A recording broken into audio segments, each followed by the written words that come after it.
आज का नमस्कार दोस्तों, रिजल्ट टटशाला में आप सबका एक बार फिर से स्वागत है। तो हम लेकर आ चुके हैं आप लोगों के बीच आज 2 अगस्त 2022 का पेपर कटिंग। तो पेपर कटिंग जो है दोस्तों, इसमें हिंदुस्तान, दैनिक जागरण और द हिंदू का जितना भी दिया हुआ इंपॉर्टेंट फैक्ट है वो हम आप लोगों के बीच लेके आते हैं। तो बारी बारी सारे इंपॉर्टेंट चीज़ को देख लेते हैं। तो चलिए हम लोग शुरुआत करते हैं सबसे प्रमुख घटना से। तो आज का जो सबसे प्रमुख घटना है वो आपको है 5G स्पेक्ट्रम की नीलामी। तो 5G स्पेक्ट्रम की जो नीलामी है उसमें आपको टोटल अमाउंट जो इसका गया है वो आपको 1.5 लाख करोड़ का है। तो ये देखिए आप लोग, यहाँ अश्विनी वैष्णव जो अभी जो रेल मंत्री हैं और इसके साथ ही जो दूरसंचार मंत्री है वो अश्विनी वैष्णव जी है। तो अश्विनी वैष्णव जी ने अभी जो नीलामी की प्रक्रिया हुई थी, ये अभी मतलब कि पूरी प्रक्रिया आपको 1.5 लाख करोड़ तक का गया है। तो ये सब बहुत बड़ी खबर है, जिसमें कि स्पेक्ट्रम की नीलामी जो आपको कितना स्पेक्ट्रम का हुआ है, तो ये देख लीजिए 72,098 मेगाहर्ट्ज का स्पेक्ट्रम का नीलामी हुआ है। तो ये अभी तक जो टोटल स्पेक्ट्रम है वो आपको है 72,098 गीगाहर्ट्ज। तो इतना स्पेक्ट्रम जो है आपको अभी तक नीलाम हुआ है। और कल जो है वो आपको नीलामी की पूरी प्रक्रिया खत्म हो चुकी है। और कौन कौन कंपनियों ने कितना स्पेक्ट्रम खरीदा और किसने कितना अमाउंट खर्च किया वो भी हम लोग हम बता रहे हैं। तो इसके हर एक इंपॉर्टेंट चीज़ पे हम देख लेते हैं। तो इसमें जो इंपॉर्टेंट बातें जो इसका दिया हुआ है 5G स्पेक्ट्रम नीलामी का, तो अभी जो दूरसंचार मंत्री है आपको अश्विनी वैष्णव, इन्होंने बताया है कि ये 10 अगस्त तक पूरा हो जाएगा। स्पेक्ट्रम का जो आवंटन का जो काम है वो 10 अगस्त तक पूरा हो जाएगा। और उम्मीद है कि अक्टूबर से देश में आपको 5G शुरू हो सकता है। अक्टूबर महीने से 5G सर्विस शुरू हो सकती है, ये आपको अभी बताया गया है। इसके बाद जो दिया हुआ है इसमें आगे, ये इसमें देख लीजिए दोस्तों कि इसमें इंपॉर्टेंट चीज़ सब जो वो दिया हुआ है कि किसने कितने स्पेक्ट्रम खरीदे हैं। तो सबसे ज़्यादा स्पेक्ट्रम खरीदने वाला जो है वो आपको है जियो। तो जियो है जो 88,078, ठीक है दोस्तों। तो 88,078 करोड़ रुपए का स्पेक्ट्रम जो है आपको जियो ने खरीदा है 20,470 मेगाहर्ट्ज। तो जियो ने कितना स्पेक्ट्रम खरीदा है? 20,740 स्पेक्ट्रम, ठीक है। इसके बाद एयरटेल ने आपको 43,084 करोड़ 43,084 करोड़ रुपया में जो है आपको 19,000 एक ये 43, ये एयरटेल का है डाटा दोस्तों। तो ये देखिए एयरटेल का जो डाटा है वो आपको दिया हुआ है 43,084 करोड़ रुपए में जो है आपको 19,867 43,084 करोड़ रुपए में 19,867 मेगा हर्ट्ज स्पेक्ट्रम जो है वो आपको भारतीय एयरटेल ने खरीदा है, सुनील मित्तल ने। इसके बाद नेक्स्ट आपको तीसरी दूरसंचार कंपनी जो है वो आपको है वोडाफोन आइडिया। तो वोडाफोन आइडिया जो आपको 18,799 करोड़ रुपए का जो आपको 6,622 मेगा हर्ट्ज का स्पेक्ट्रम जो आपको वोडाफोन आइडिया ने खरीदा है। तो ये तीन जो टेलीकॉम सेक्टर की कंपनियां ये तीन है। तो इन तीनों ने इतना किया। उसके बाद जो है सबसे लास्ट में जो है इस बार जो आया है आपको अडानी भी आया है इस सेक्टर में। तो अडानी जो है वो आपको मात्र 222 करोड़ रुपए में 400 मेगा हर्ट्ज का स्पेक्ट्रम खरीदा है। तो 222 करोड़ रुपए में जो है वो 400 मेगा हर्ट्ज खरीदा। तो ये सिर्फ वाईफाई के सेक्टर में अडानी काम करने के लिए, अभी वो इनका भी ज़्यादा विस्तार नहीं हुआ इसलिए कम है। इसके बाद इससे रिलेटेड और इंपॉर्टेंट चीज़ क्या क्या है ये देख लेते हैं। तो आपको अक्टूबर से 5G देखने को मिल सकता है देश में। और अगले 10 दिनों में जो है ये आपको इसका ये आवंटन हो जाएगा। और सरकार को जो है ये उम्मीद है, सरकार को मतलब उम्मीद नहीं, मतलब कि 1.5 लाख करोड़ रुपए सरकार को फायदा हुआ है। और इसमें एक चीज़ और दिया हुआ है दोस्तों, ये इंपॉर्टेंट और गौर करने वाली बात है कि ये देख लीजिए यहाँ पर दिया हुआ है कि पिछले साल नीलामी को बस 2 दिन चली थी। तो जो पिछला साल जब नीलामी 2 दिन चली, जिसमें जियो जो हुआ आपको 57,122 करोड़ और एयरटेल जो 18,699 करोड़ और वोडाफोन आइडिया जो है आपको 1,993 करोड़ रुपए का स्पेक्ट्रम खरीदा था। तो पिछले साल की अपेक्षा जो इस बार है ये काफ़ी ज़्यादा है दोस्तों। तो 57,000 करोड़ और 1.5 लाख करोड़ में बहुत ज़्यादा अंतर हो जाता है। तो सरकार को अच्छा खासा राजस्व मिला है इस सेक्टर में। तो ये बढ़िया बात है और अच्छी बात है। इसके बाद हम लोग अगला देख लेते हैं दोस्तों। अगला जो दिया हुआ है वो आप देख लीजिए क्या है क्वेश्चन। ये 5G स्पेक्ट्रम हो गया, 5G स्पेक्ट्रम नीलामी पूरा हो गया है।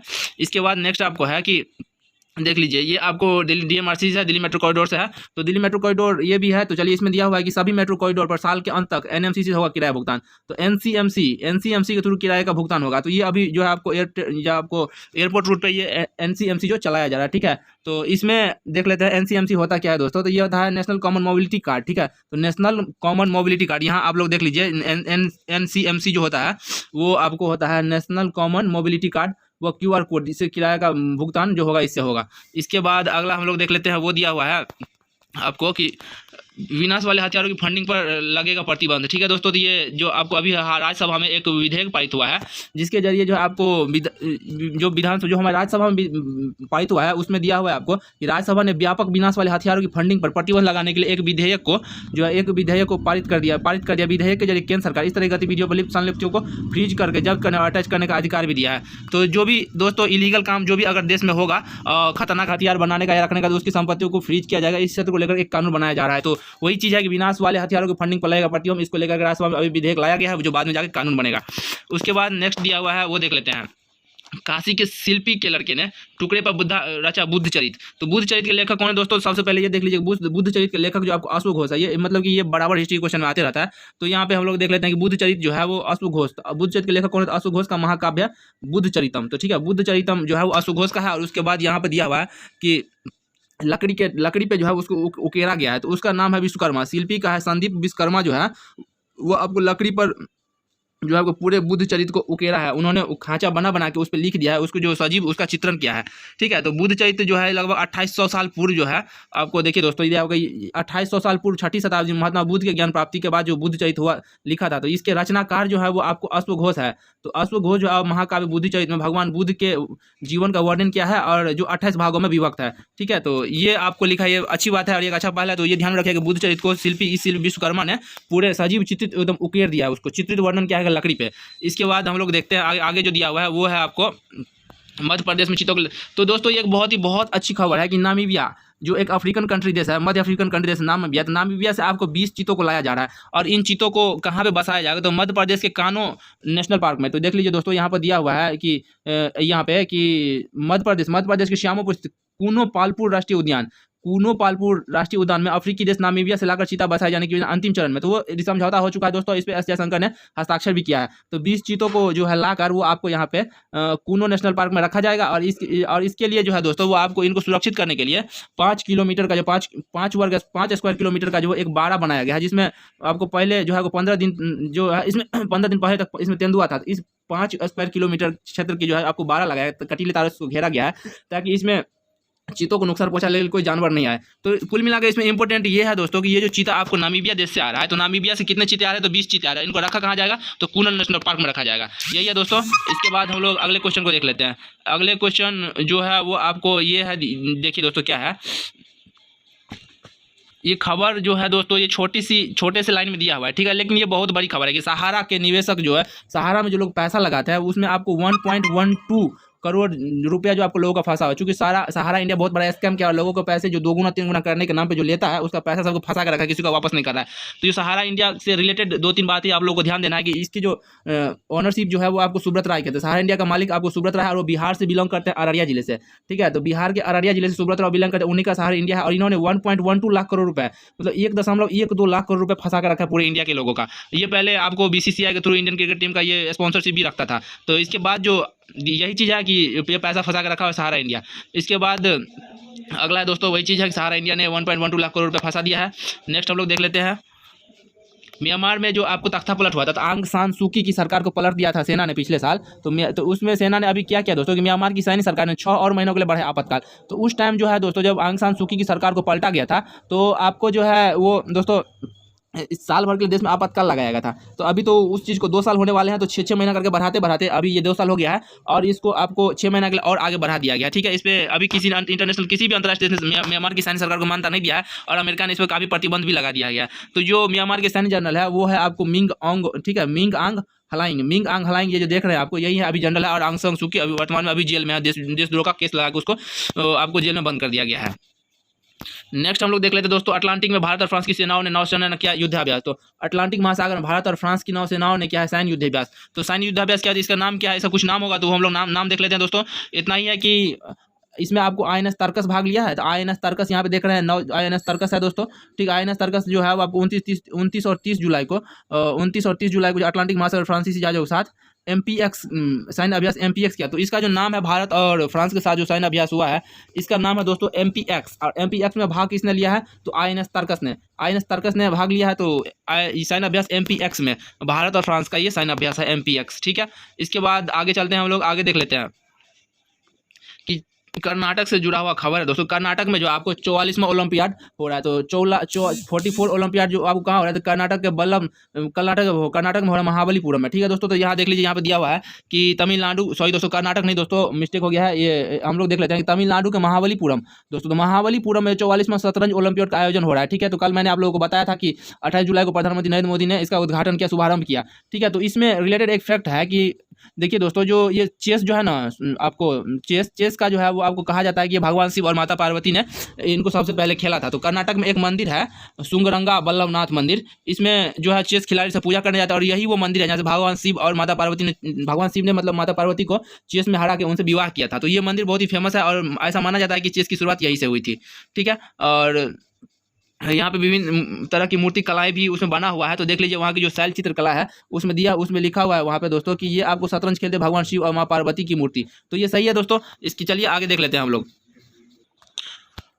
तो दोस्तों आपने देखा कि अभी हमने बारी बारी से इंपॉर्टेंट क्वेश्चन जो आज का है उस पर हम लोगों ने डिस्कस कर लिया है। और एक बात जो चलते चलते हम आप लोगों को बता रहे हैं कि रिजल्ट एडशाला जो आप है वो आप लोगों के लिए एक टेस्ट सीरीज का आयोजन कर रहा है। तो वो टेस्ट सीरीज आपको है 2 टेस्ट सीरीज घटना चक्र का जो टेस्ट सीरीज है उसमें बारी बारी से प्रत्येक दिन एक क्वेश्चन को दिया जा रहा है। तो आप लोग उसको जरूर देखिए और करंट भी देख लीजिए। आपको 10 मिनट 10 से 12 मिनट लिया जाएगा करंट में, और आपको इतना इंपॉर्टेंट हर एक फैक्ट को इसमें दिया जाएगा, आपको कुछ भी नहीं छूटेगा। हिंदुस्तान, दैनिक जागरण और द हिंदू, ये तीनों का निचोड़ इसमें दिया गया और इससे ज़्यादा आपको कुछ भी मिलने वाला नहीं है। तो इसके बाद जो दिया हुआ है दोस्तों, अभी आज़ादी का अमृत महोत्सव का जो मनाया जा रहा है उसके तहत आपको एक बात बता देता है कि भारतीय राष्ट्रीय ध्वज को किसने तैयार किया। तो आपको पिंगली वेंकैया ने। तो ध्यान दीजिएगा, अभी क्वेश्चन बन सकता है कि भारतीय राष्ट्रीय ध्वज को तैयार किया था पिंगली वेंकैया ने। तो पिंगली वेंकैया जो है आपको आंध्र प्रदेश से बिलोंग करते हैं। इनका जन्म हुआ था 1876 में, ठीक है। तो और उन्होंने 1921 में तिरंगा को तैयार किया था। कब तैयार किया? तो 1921 में तिरंगा के रूप में राष्ट्रीय ध्वज को तैयार किया था। तिरंगा के रूप में कब तैयार किया? तो 1921 में किया था। तो ठीक है दोस्तों, हम लोग चलते हैं और अगला क्वेश्चन देख लेते हैं इसके बाद क्या दिया हुआ है। इसके बाद दोस्तों हम लोग देख रहे हैं कि ये बंगाल से एक खबर है। तो बंगाल अभी चूंकि बहुत ज़्यादा खबरों में लेकर चल रहा है और एसएससी घोटाला के लेकर के। तो स्कूल सर्विस कमीशन, ठीक है दोस्तों, तो स्कूल सर्विस कमीशन एसएससी जो शिक्षक की बहाली हुई थी उसको लेकर के अभी बंगाल में बवाल मचा हुआ है। तो सबसे पहले यहाँ पर दिया कि ममता बनर्जी जो है वो आपको अपने कैबिनेट में फेरबदल कर रही है, ठीक है। तो कैबिनेट में फेरबदल कर रही है ममता बनर्जी। तो वो मायने नहीं रखता है क्योंकि ये राज्य सरकार का मामला है, तो वो मायने रखता है कि ममता बनर्जी। लेकिन जो अभी मायने रख रहा है दोस्तों वो ये कि यहाँ पे बंगाल में 7 नए जिले बन रहे हैं, ठीक है। तो ये देख लेते हैं दोस्तों 7 जिले कौन कौन से बन रहे हैं। तो कैबिनेट का जो मीटिंग हुआ है इसमें ममता बनर्जी घोषणा किया है कि वो टुमारो अगले दिन जो है वो आपको दोस्तों अपने कैबिनेट में फेरबदल कर सकता है। तो जिसमें कुछ नए चेहरे देखने को मिल सकते हैं। तो ममता रिसेफियल वेस्ट बंगाल कैबिनेट टुमारो, ये कल आपको जो है ये अपने कैबिनेट फेरबदल करेगी। इससे ज़्यादा इंपॉर्टेंट जो बंगाल से दिया हुआ है दोस्तों उसमें ये दिया हुआ है कि देखिए the state government has also decided from 7 new district in state. तो राज्य में 7 नए जिले बनाने का जो आपको डिसीजन लिया है उसके बाद है कैबिनेट का ये फैसला है, ठीक है दोस्तों। Decision was taken meeting of cabinet. ये बंगाल कैबिनेट का जो ममता बनर्जी कैबिनेट का ये फैसला है। और उसके बाद जो है ये 7 नए जिले कहाँ कहाँ से बनाए जाएंगे। तो सबसे पहले देखिए दोस्तों कि नॉर्थ 24 परगना, नॉर्थ 24 परगना, तो ये नॉर्थ 24 परगना है। इसके बाद है आपको साउथ 24 परगना, साउथ 24 परगना, और इसके बाद सुंदरबन। इन तीनों जिलों को नॉर्थ 24 परगना और साउथ 24 परगना और सुंदरबन, इन तीनों जिलों को तोड़कर जो आपको 7 नए जिले बनाए जाएंगे, ठीक है दोस्तों। तो would be a new district. इन सब जिलों में से 7 नए जिले बनाए जाएंगे। तो चलिए भाई, बंगाल में अभी हाल ही में 7 नए जिले बनाने की घोषणा हुई है। तो ये हम लोगों ने देखा। इसके बाद हम लोग आगे चलते हैं। जियो 5G अकाउंट 1.5 लाख करोड़, तो ये तो हम लोगों ने पहले ही देख चुके हैं दोस्तों। इसके बाद जो है आपको अगला क्वेश्चन उस पर हम लोग चलते हैं। ये एक बहुत बड़ी खबर है दोस्तों, ये देख लीजिए लंपी स्किन डिजीज। तो lumpy skin disease separates 25,000 observed in Rajasthan. तो अभी तक लंपी डिजीज है ये दोस्तों एक चेचक टाइप का फोड़ा निकलता है। ये अभी गाय जो है दोस्तों ये प्रमुखतः ये गाय और भैंस में हो रहा है ये बीमारी, और ये एक महामारी का रूप ले रहा है दोस्तों, ठीक है। तो अभी तक जो ये आपको राजस्थान और गुजरात में पूरी तरह से फैल चुका है और लगभग 25,000 जो एनिमल्स है, जो गाय है और भैंस है, वो इससे इस संक्रमण से पीड़ित हो चुके हैं, ठीक है दोस्तों। तो ये काउ डिजीज है जो एक चिकन पॉक्स की तरह बड़े बड़े फोड़े निकलते हैं शरीर में, और इससे जो जानवर है, जो दुधारू भैंस है, गाय है, वो आपको काफ़ी संख्या में मारे जा रहे हैं। तो इसने इस महामारी जो है ये महामारी का रूप ले रहा है और इसने पैर पसार लिया है बंगाल आपको राजस्थान में और गुजरात में। तो ये दोनों जगह जो है आपको देख लेते। तो स्टेट गुजरात में लाइव स्टॉक रेवेन्यू इनको ये गुजरात और महाराष्ट्र में अपना, ये राजस्थान में अपना पैर पसार चुका है। तो अभी इस पर सरकार ध्यान दे रही है। तो ये है cow disease, lumpy skin disease, cow disease भी इसको बोला जाता है दोस्तों। तो ये एक वायरस है और वायरस के थ्रू ये फैल रहा है, एक दूसरे से कॉन्टैक्ट में आने से, हवा के संपर्क में आने से ये बहुत ही तेजी से फैल रहा है। तो इसके बाद हम लोग चलते हैं। अगला जो दिया हुआ है दोस्तों वो यहाँ पे आपको एयरफोर्स से रिलेटेड है। तो देखिए आपको एयरफोर्स के पास जो है अभी MiG-21 का जो एक क्रैश हुआ है, MiG-21 जिसको उड़ता ताबूत भी बोला जाता है दोस्तों। तो उड़ता ताबूत क्रैश जिसमें 2 पायलट की जान जा चुकी है। तो सेना जो इंडियन एयरफोर्स है वो सोच रही है कि MiG-21 को पूरी तरह से हटा दिया जाए। तो हम लोग इसमें देखना ये है कि भारत के पास जो है दोस्तों वो आपको कितने स्क्वाड्रन है और कौन कौन से फाइटर जेट के हैं। तो ये देख लीजिए भारत के पास जो है वो आपको ये ध्यान दीजिएगा सुखोई 30 MKI का 12 स्क्वाड्रन है, ठीक है। उसके बाद जो है जगुआर का है वो आपको 6 स्क्वाड्रन है, MiG-21 का 4 स्क्वाड्रन है, और मिराज 2000 ये बहुत ही मतलब कि पाकिस्तान को धोया था, तो ये 3 स्क्वाड्रन है। उसके बाद MiG-29 UPG, तो MiG-29 का 3 स्क्वाड्रन, LC है तेजस, तो तेजस का आपको 2 स्क्वाड्रन है, और राफेल, तो और 2 स्क्वाड्रन राफेल है। तो आपको एक बात बता दें, तो एक स्क्वाड्रन में कितने होते हैं, ठीक है दोस्तों। इसके बाद हम लोग देख लेते हैं दोस्तों कि फाइटर स्ट्रेंथ जो है वो टोटल भारत के पास कितना है। तो टोटल जो है वो आपको 22 स्क्वाड्रन है, 42। तो 42 देख लीजिए दोस्तों, 42 सेंट्रल स्क्वाड्रन है। तो 42 स्क्वाड्रन भारत के पास है, इंडियन एयरफोर्स के पास करंटली, और जिसमें कि ज़्यादा जबकि जो करंटली है वो आपको ओनली 32 स्क्वाड्रन है। ज़रूरत जो है वो आपको 42 का है, लेकिन जो वर्तमान में आपको वो 32 स्क्वाड्रन ही मौजूद है एयरफोर्स के पास, जिसमें कि 4 घट जाएंगे। MiG-21 का तो और कम हो जाएगा दोस्तों, 28 हो जाएगा। तो ये सेना इसको हटाना नहीं चाहती एयरफोर्स, लेकिन एक मजबूरी बन चुका है। उड़ता ताबूत तो देखिए आगे क्या होता है इसमें, कब तक इसको हटाया जा रहा है। उसके बाद नेक्स्ट देख लेते हैं दोस्तों, अभी गति शक्ति योजना जो चल रही है केंद्र सरकार की, जो गति शक्ति योजना है, तो गति शक्ति योजना के लिए जो है आपको एक लोकसभा में जो आपको बिल लाया गया है, तो बिल फॉर गति शक्ति यूनिवर्सिटी इंट्रोड्यूस्ड इन लोकसभा, तो लोकसभा में एक बिल लाया गया गति शक्ति यूनिवर्सिटी के लिए। तो गति शक्ति योजना को पूर्ण रूप में और उसको तेज प्रक्रिया करने के लिए गति शक्ति योजना के तहत एक यूनिवर्सिटी का निर्माण किया जाएगा, जिसका नाम होगा आपको गति शक्ति यूनिवर्सिटी। तो इसके लिए लोकसभा में आपको बिल लाया गया है, ठीक है। तो ये है। इसके बाद हम लोग आगे जो देख लेते हैं वो आपको दिया हुआ है कि ये तो है दोस्तों, आपको ये 1 फरवरी से जो है आपको India held by one France India technology, तो ये 44वें ओलंपियाड का है, तो ये नहीं देखना है दोस्तों। इसके बाद हम लोग देख लेते हैं आगे, खत्म है। तो इससे ज़्यादा आज का इतना ही है दोस्तों। इसके बाद जो आप लोगों के लिए जो भी सुविधाएं दी जा रही है, तो उसको आप लोग फायदा उठाइए और अच्छे से टेस्ट सीरीज ज्वाइन कीजिए और डेली करें तो बिल्कुल देखिए दोस्तों, क्योंकि बहुत ही इंपॉर्टेंट है और आपको एक भी करंट नहीं छूटेगा, ये आपका गारंटी है। तो चलिए हम लोग फिर नेक्स्ट डे